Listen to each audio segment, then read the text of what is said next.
exercise, our heart rate should be going up, our blood pressure should be going up, and our respiratory rate should be going up. And those typically work hand in hand. On occasion, you'll see one or the other of those not increasing appropriately.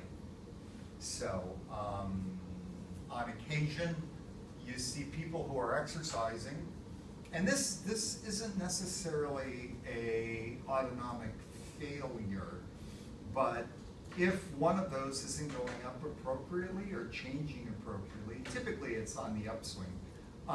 Somebody will have their heart rate go up and their respiration's not going up, or their blood pressure's not going up to match, and they'll pass out. You know, and it's like, whoa. And you know, when you're exercising on occasion, you start to feel that sometimes. Is that all of a sudden you become lightheaded and dizzy. Well, that can be entirely normal. You know, we're not talking about all of this is not all pathological. On occasion, your one system is a little more sluggish than the other. So, yeah. So there's a lot that can happen as a result of autonomic neuropathy. Most of the time, if it's related to diabetes, the neuropathy will involve loss of blood flow to some nerve, either a part of the cord, a part of the brain.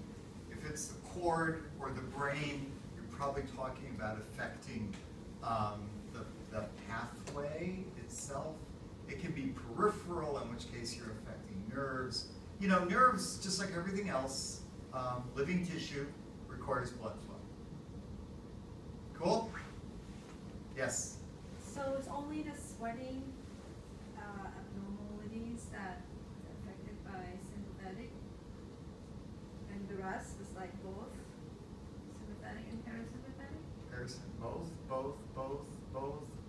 and both. Yeah.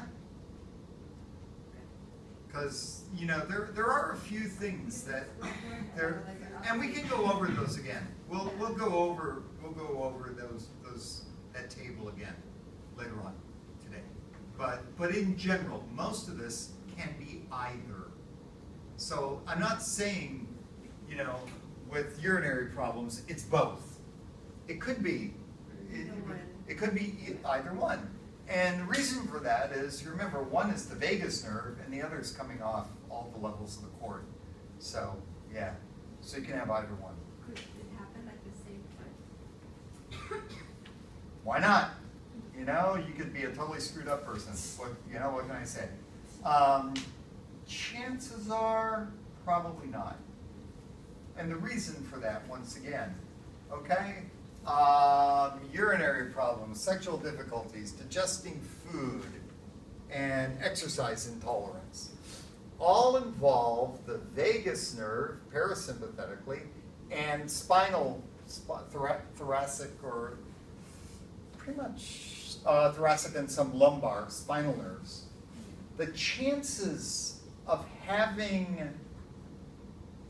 a pathology that affects the vagus and the cord, highly unlikely.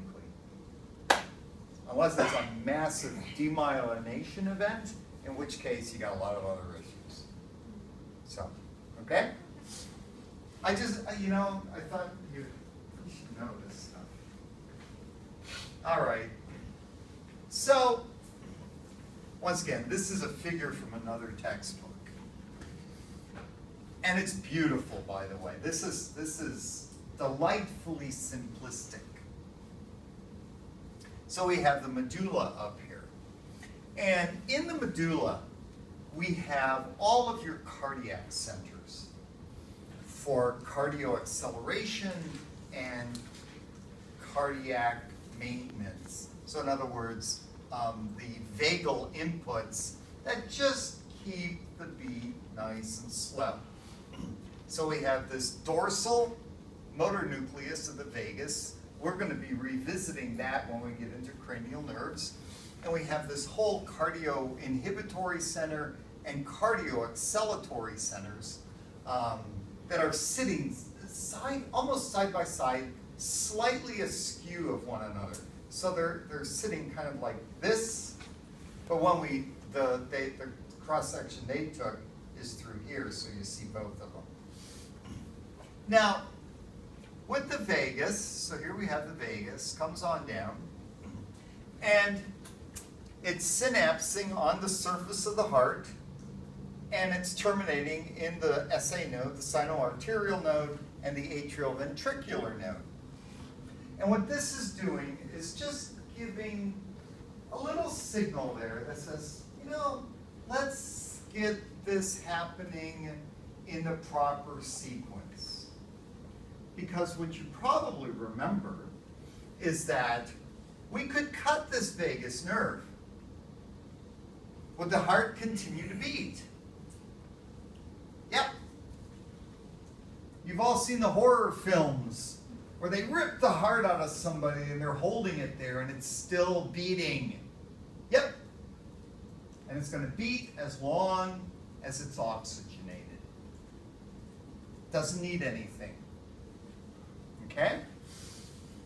But what the signal from the vagus does is it keeps these two coordinated.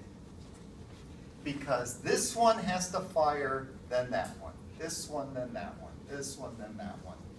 Without the vagus, the firing rate can actually drop pretty low, and it can be slightly out of sync. Are we okay with that? Okay. So that kind of keeps your heart at a very nice, low, regular beat. So when you go to bed at night and you're asleep, your heart rate drops real low. It's this system of these two nodes and the vagus that just keep it kind of, you know,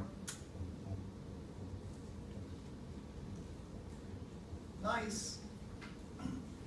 But now, I don't know, it's the middle of the day, you're coming to class, and you realize there's a bear running down the road.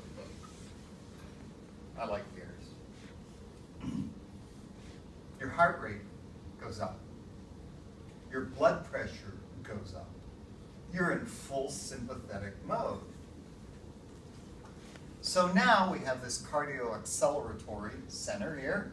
Signal comes to the thoracic cord, comes out, goes up to the sympathetic trunk. Ooh, this is going to the heart. What might that be? Any example? Cervical sympathetic ganglion. Remember, 3 of them involved with a whole bunch of things. That's just what they're showing. So revisit that, because it's not all 3 of them involved necessarily with the heart. All right. Is it one from superior, the middle? Yeah, I'm just saying, review them. That's all. That's all I'm saying. All right, so the signal now comes down, and you'll notice here, so we've got our synapse there. Come on down here. We synapse directly to the 2 nodes and to the myocardium of the ventricles. Now, you should remember that a couple of events go on with a sympathetic stimulus. Heart rate goes up. Your heart rate goes up as a result of the sympathetic inputs to the 2 nodes. So now instead of going boom, boom, boom, boom, boom, boom, boom, boom, boom, boom, boom, boom, boom, boom, boom, boom, your heart is now beating away. But sometimes when you have a sympathetic event, you can start to feel your heart beating. You just feel it like it's banging against your chest wall. And in part it is. Because the ventricles, when they contract, so here are the atria of the ventricles. We go bum, bum, bum, bum, bum, bum. There's a twist because of the way the heart muscle is formed. And signals coming down to the ventricles, the ventricles contract with much more force. So, as a result, the rate increases, and since the rate is increasing, what's going to happen to your blood pressure? It's going to increase. But not only that, the contraction here is more forceful. So with each beat, you're sending out more blood, which is going to drive your blood pressure through the roof. And that's what you want to happen during a sympathetic event. You want your blood pressure to go up. Because the last thing you want to do is pass out during a sympathetic event. All right? Your friends will be happy because you're their lunch. They get to run away. You, however, will not be happy. So typical problems with blood pressure and heart issues as a result of an autonomic nervous system problem would be all sorts of problems controlling blood pressure. You might have just blood pressure issues that are unexplainable. Orthostatic hypotension. Hypotension, what's that? Lower blood pressure. Your blood pressure drops. Typically, orthostatic hypotension is when you have some issue that is, I didn't want to use postural twice here, but it is posture related. So if you have a problem in here with your sympathetic inputs, or even, most likely it's going to be sympathetic, you go to get up, and your heart rate doesn't rise rapidly enough, and you become dizzy, lightheaded, faint, whatever. So, yeah. Postural tachycardia syndrome. Oh, what's tachycardia? Fast heart rate. Your heart rate just starts going up. But the problem with this is sometimes if your heart rate starts rising rapidly, in tachycardia, your heart rate can go from 70 to 150, like that. I mean, it can just zoom. Your respiratory rate can't possibly catch up with that. You're immediately going to feel extremely lightheaded. Why? Because you're pumping blood at a really fast rate, and it's not getting oxygenated. So your oxygen content is falling, but your CO2 levels are rising. CO2 levels rise rapidly, you start to feel lightheaded. Tachycardia, is typically a problem that we see in young people. Okay, it's bizarrely common. It's not due to a neuropathy, but it's due to mostly adolescent behavioral inability to respond to things appropriately. So people have either periods of rapid breathing and their heart rate doesn't match, in which case you're blowing off too much CO2, or rapid heart rate and your breathing doesn't match and you're building up CO2. So typically it's blowing off CO2 that really is going to affect you most. You're going to feel like you're passing out and whatever. Vasovagal syncope. Ugh, sounds terrible whenever you have a syncoptic event. I have to think of how to say that. Fainting. You know, you have an issue with you'd think I'd remember this because I've had more than my share of students get lightheaded and drop in class.